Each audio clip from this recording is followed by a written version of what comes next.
Il faut vraiment s'imaginer la scène. On passe genre 3 semaines entières à préparer une négociation super importante. Le genre de réunion où l'enjeu est complètement massif, quoi. C'est ça. On a absolument tout prévu.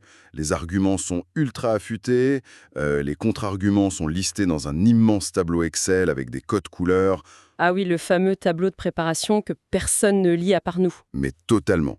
On l'a tous fait. On a même minuté les pauses dramatiques devant le miroir pour faire son petit effet. La chorégraphie parfaite, en fait. Voilà. Donc, on entre dans la salle, on est super confiant, on ouvre la bouche pour lancer notre brillante introduction, et là, Le crash. l'interlocuteur nous coupe direct et lâche un truc du genre « Au fait, notre budget vient d'être réduit de 80%, on a 5 minutes, allez-y ». Le mur brutal de la réalité en pleine figure. En une fraction de seconde, ce magnifique plan méticuleux qu'on a mis des semaines à construire ne vaut plus absolument rien. Et c'est un phénomène fascinant parce qu'il se produit presque systématiquement dès qu'on interagit avec d'autres êtres humains, peu importe notre niveau de préparation. Et c'est très exactement le cœur de notre exploration d'aujourd'hui. On va décortiquer un document source qui est court, hyper percutant et qui s'intitule de manière très directive « Reste souple.txt ». Un titre qui annonce tout de suite la couleur. Ouais. L'auteur de ces notes utilise une métaphore qui m'a littéralement happé. Il prend l'art de la négociation, qu'on imagine souvent en costume, dans des bureaux bien feutrés avec des tasses de café hors de prix. Ouais, le cliché classique. C'est ça, et il le jette sans aucun ménagement sur le ring impitoyable de la boxe poids lourd. C'est une image forte. Très forte. Et la question qu'on va essayer de démêler pour quiconque prépare un projet, un contrat ou même une simple discussion difficile, c'est celle-ci. Pourquoi nos plans les plus parfaits semblent-ils toujours condamnés à exploser en vol au premier contact avec la réalité?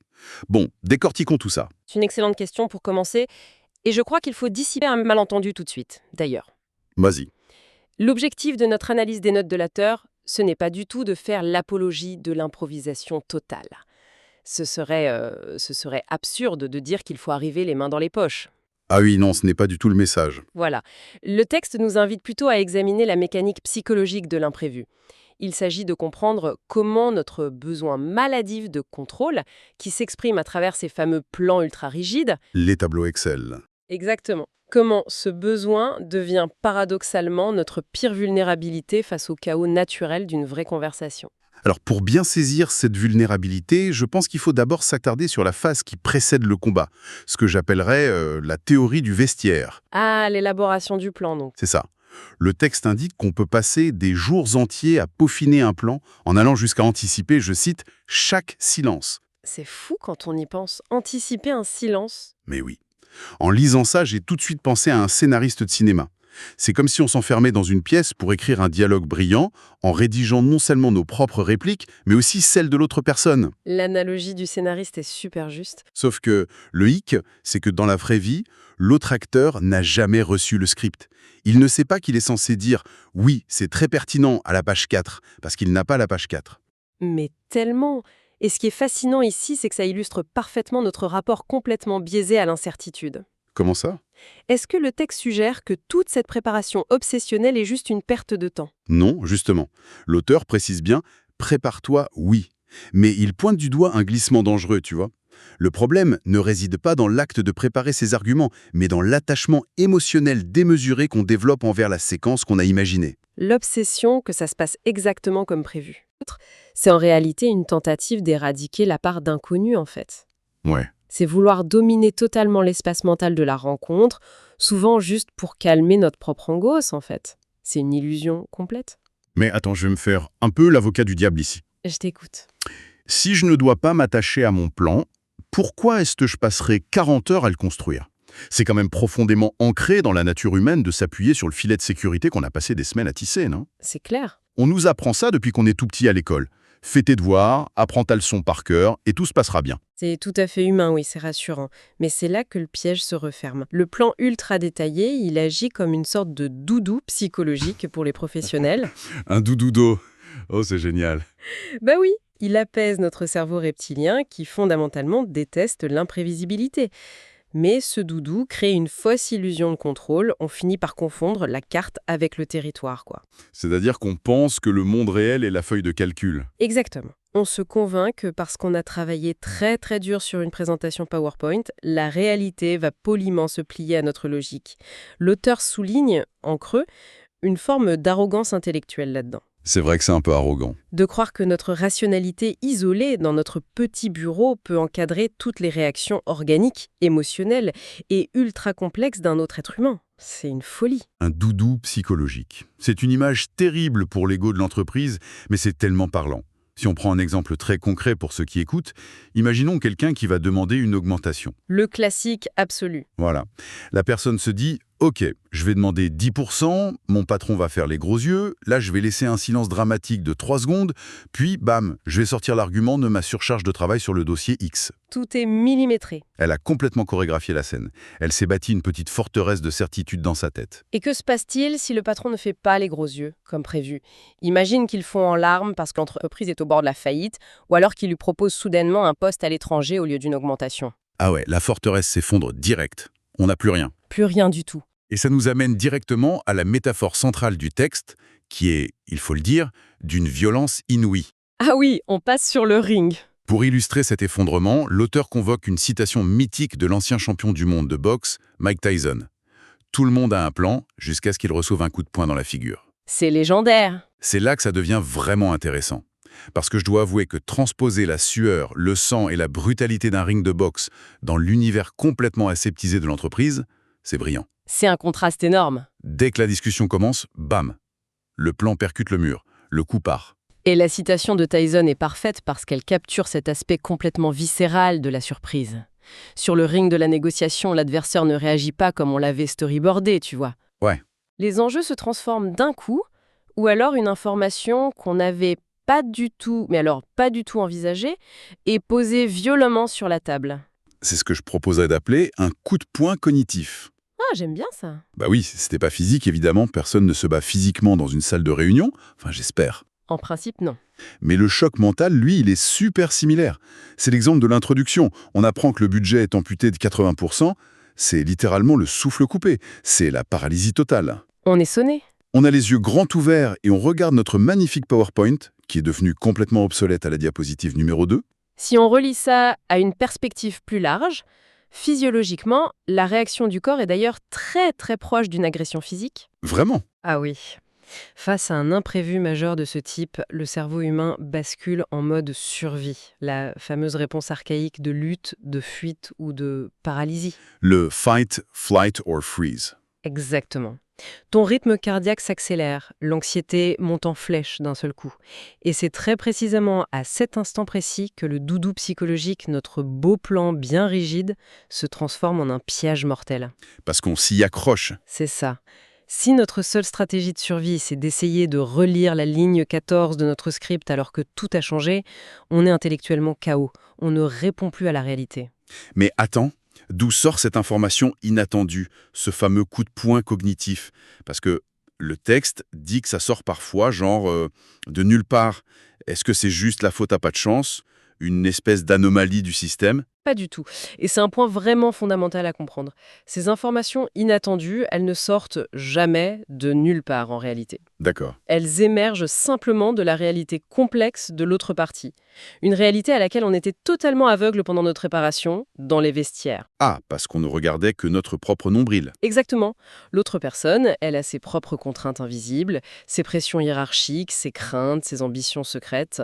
Le choc qu'on ressent, ce n'est pas le changement en soi. C'est quoi alors? Le choc, c'est la collision violente entre notre modèle mental hyper simplifié qu'on s'était construit avec notre doudou et la complexité brute, désordonnée de la vraie vie. C'est fascinant. C'est comme si on s'était fabriqué un adversaire de papier fait de puces et de tirets sur une feuille A4, et soudain, on se retrouve face à un être humain de chair et d'os. Un humain qui, je sais pas, a passé une mauvaise nuit ou qui vient de recevoir un texto incendiaire de son propre patron juste avant d'entrer dans la salle. C'est exactement ça, la variable humaine. Ça me fait repenser à un ami qui essayait d'acheter une maison récemment. Il avait fait une analyse de marché implacable, des comparatifs de prix au mètre carré sur les 10 dernières années, un plan de négociation chirurgical, limite scientifique. Le plan parfait sur le papier. Totalement. Il arrive devant le vendeur, super confiant, et le vendeur refuse net de baisser le prix. Et attention, non pas pour des raisons logiques ou financières, mais parce qu'il était sentimentalement très attaché à un vieux chêne qu'il avait planté dans le jardin avec son grand-père. Ah, l'arbre de famille. Voilà, mon ami était complètement bloqué. Le chêne n'était pas dans sa feuille de calcul Excel. Comment tu rentres un vieux chêne émotionnel dans une case Excel? Tu ne peux pas, et c'est un exemple absolument parfait du coup de point cognitif. Face à ce chêne qui n'est pas dans le tableau, l'entêtement rigide de ton ami l'aurait mené droit à l'échec. C'est clair? La question cruciale devient alors comment est-ce qu'on encaisse ce coup sans s'effondrer? Justement, alors, qu'est-ce que tout cela signifie pour la suite? Si ce coup de poing est inévitable, si l'autre va fatalement déchirer notre scénario avec son chêne ou son budget réduit, on fait quoi? On reste planté là, à encaisser les coups en silence? Ce ne serait pas très constructif? Mhm. L'auteur de nos notes propose une réponse basée sur une posture bien spécifique. Il affirme qu'en négociation, la valeur d'un plan ne dépasse jamais la capacité du négociateur à rebondir. L'agilité avant tout. Son mot d'ordre, c'est d'ailleurs le titre, reste souple. Il faut s'entraîner à faire 3 choses, c'est son mantra. Penser vite, écouter et bouger. Le jeu de jambes du boxeur. Exactement. Et là, j'aimerais proposer une nouvelle image, parce qu'on compare beaucoup trop souvent, je trouve, la négociation à une partie d'échecs. C'est vrai, l'analogie des échecs est super populaire dans le monde des affaires, genre le stratège qui prévoit tout. Sauf que les échecs, c'est complètement figé. Ouais, Le plateau ne change pas de taille en plein milieu de la partie. Toutes les pièces sont visibles depuis le début. Et franchement, on a le temps d'anticiper 12 coups à l'avance en sirotant un thé. c'est très calme, les échecs. C'est ça. Mais avec la philosophie de ce texte, on n'est pas du tout devant un échiquier. Pour moi, on est plutôt dans un échange de tennis de table à très grande vitesse. Ah, j'adore cette image. Du ping-pong sous adrénaline. Oui.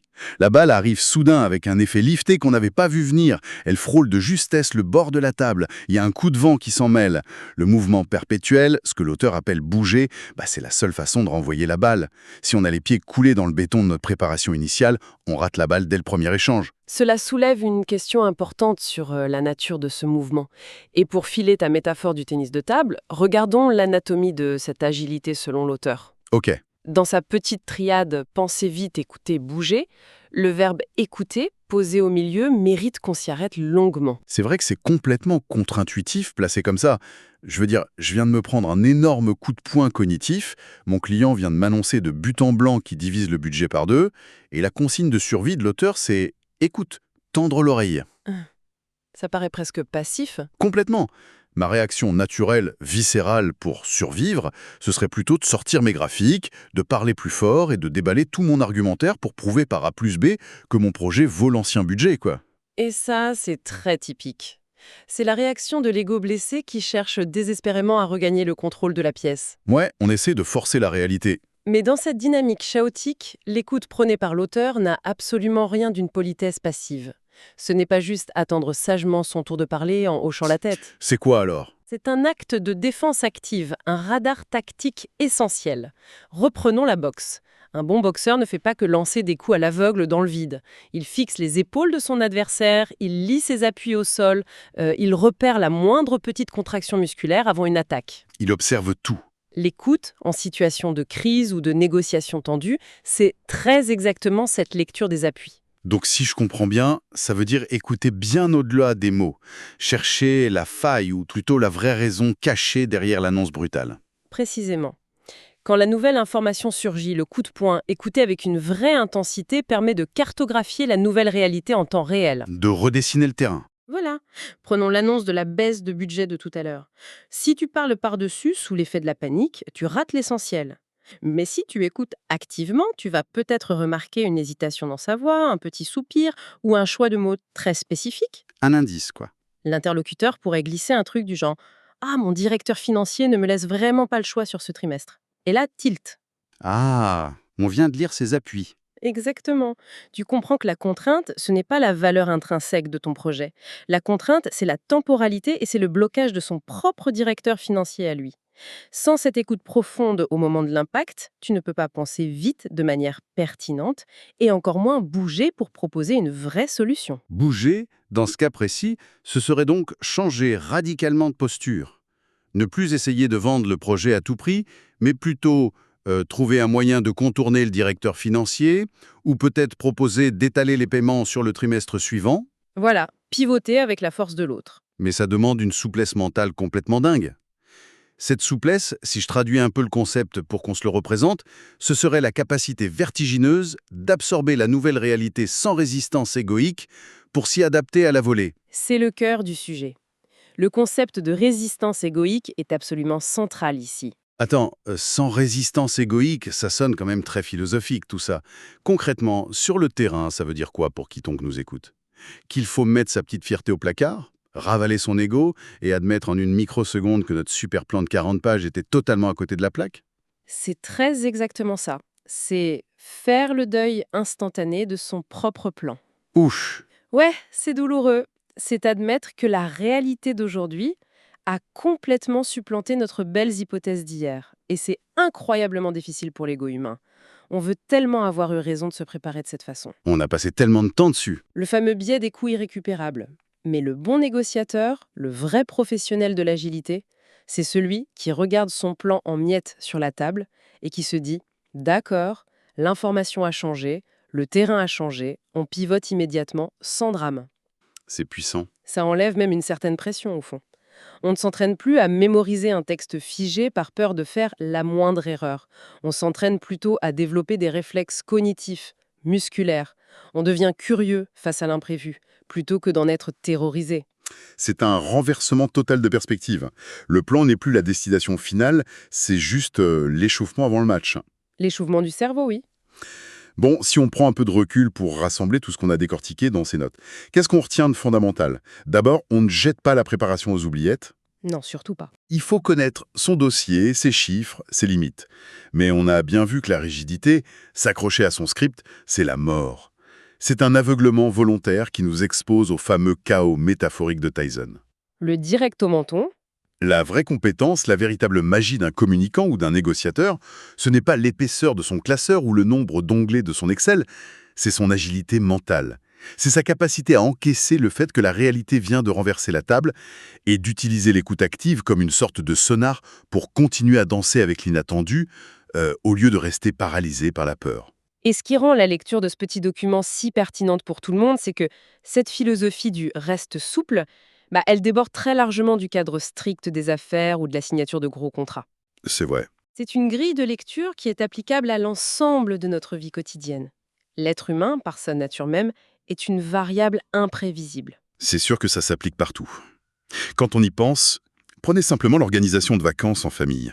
Oh, le terrain miné par excellence! Mais tellement! Vous avez le plan parfait, le fameux doudou psychologique. L'itinéraire est tracé à la minute près, les hôtels sont réservés depuis 6 mois. Et là, le deuxième jour, la voiture tombe en panne ou le petit dernier attrape une grosse fièvre. Bam! Le coup de poing. Le coup de poing cognitif des vacances. Si on s'accroche obstinément à notre itinéraire initial, si notre ego veut absolument faire le musée prévu à 14 heures, les vacances deviennent un cauchemar de frustration et de colère pour tout le monde. C'est la crise de nerfs assurée. Par contre, si on absorbe le choc, si on écoute la nouvelle situation et qu'on lâche prise, la panne de voiture peut se transformer, je sais pas, en un arrêt imprévu dans un petit village magnifique qu'on n'aurait jamais, mais alors jamais, découvert autrement. Apprendre à bouger avec l'événement, plutôt que de lutter contre lui, c'est l'essence même de la résilience. Exactement. Vouloir plier la réalité humaine à un plan rigide, c'est la garantie d'une souffrance perpétuelle, que ce soit au bureau ou en famille. L'agilité, cette souplesse de l'esprit dont parle l'auteur, c'est vraiment la clé de voûte de toute interaction saine avec le réel. C'est fou de voir à quel point un texte d'apparence très axé sur le business pur et dur se révèle être en fait une vraie leçon d'humilité et de vie. La bonne philosophie s'applique partout. Avant qu'on ne referme cette analyse d'aujourd'hui, je voudrais qu'on pousse l'idée du texte encore un cran plus loin. Oh, tu as une théorie, hein? Jusqu'à présent, on a beaucoup parlé de ce fameux coup de poing, de cette rupture violente du plan, comme d'une chose qu'il faut subir. Un truc inévitable, auquel il faut survivre avec le plus de grâce possible. Oui, l'imprévu qui nous tombe dessus. L'auteur dit qu'en face, l'imprévu peut frapper à tout moment. Mais voici une pensée un peu provocatrice à laisser maturer pour ceux qui nous écoutent et qui aiment décortiquer les relations humaines. Je sens que tu vas renverser la table à ton tour. Vas-y, je t'écoute. Et si l'objectif ultime de l'art de la discussion, ce n'était pas de redouter ce coup de poing, ni même de se préparer à l'esquiver de justesse, mais carrément de le provoquer. Attends, provoquer intentionnellement la rupture de son propre plan? Exactement. Réfléchissons-y 2 secondes.